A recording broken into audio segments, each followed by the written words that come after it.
En France, tout le monde connaît cette chanson, mais est-ce qu'à Kinshasa, est-ce qu'en RDC, on connaît cette chanson de Dalida?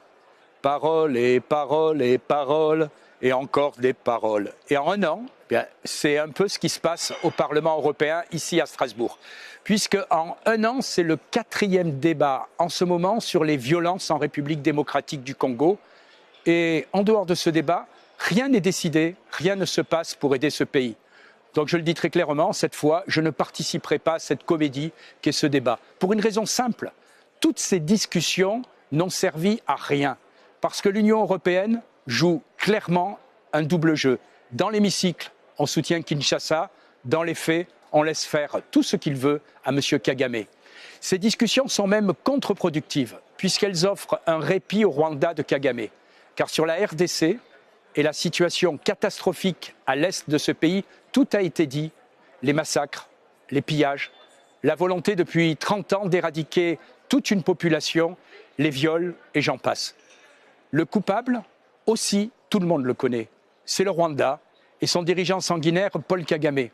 D'ailleurs, le Parlement européen a adopté il y a un an, quasiment jour pour jour, le 13 février, un texte sur les violences dans l'est de la République démocratique du Congo, où figurait une demande très claire de la quasi-majorité des parlementaires en demandant aux institutions de l'Union européenne de sanctionner les hauts responsables du Rwanda. Évidemment, la Commission n'a rien fait. Et pour maquiller son inaction, et comme un affront de plus aux Congolais, l'Europe n'a signé que quelques chefs de guerre locaux répondant aux ordres de Kigali. Bref, on a sanctionné des lampistes. Pourtant, l'Union européenne peut prendre de vraies sanctions quand elle veut, comme celle, par exemple, que Bruxelles sait prendre contre la Russie. Il faut interdire les visas pour les dignitaires rwandais, geler leur avoir et annuler les partenariats européens qui nous lient à Kigali.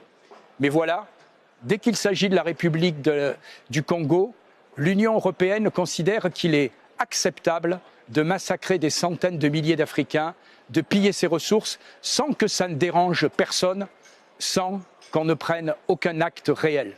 Rendez-vous compte, l'Union européenne n'a toujours pas annulé son accord de 2024 avec le Rwanda sur les approvisionnements en matières premières, alors que toute la communauté internationale a prouvé que ces matériaux rares sont volés par Kagame et le Rwanda à la population congolaise. Ce double jeu de l'Union européenne doit cesser. Cette hypocrisie devient inadmissible. Ça doit cesser immédiatement car ça commence vraiment à devenir suspect. Pourquoi tant de complaisance dans les institutions européennes pour Kigali? Va-t-on découvrir un jour à Bruxelles un Rwanda Gate comme on a découvert le scandale de la corruption du Qatar Gate? Alors si l'Europe veut dissiper tous ces soupçons, la seule réponse crédible de la Commission européenne, ce sont des sanctions dures et efficaces contre le Rwanda, contre Kagame, contre sa famille. Car sans acte, les paroles de l'Europe ne sont toujours que des paroles. Le débat derrière moi continue, mais rien ne le suivra. C'est assez si on respecte un tout petit peu les Congolais et les massacres qu'ils subissent.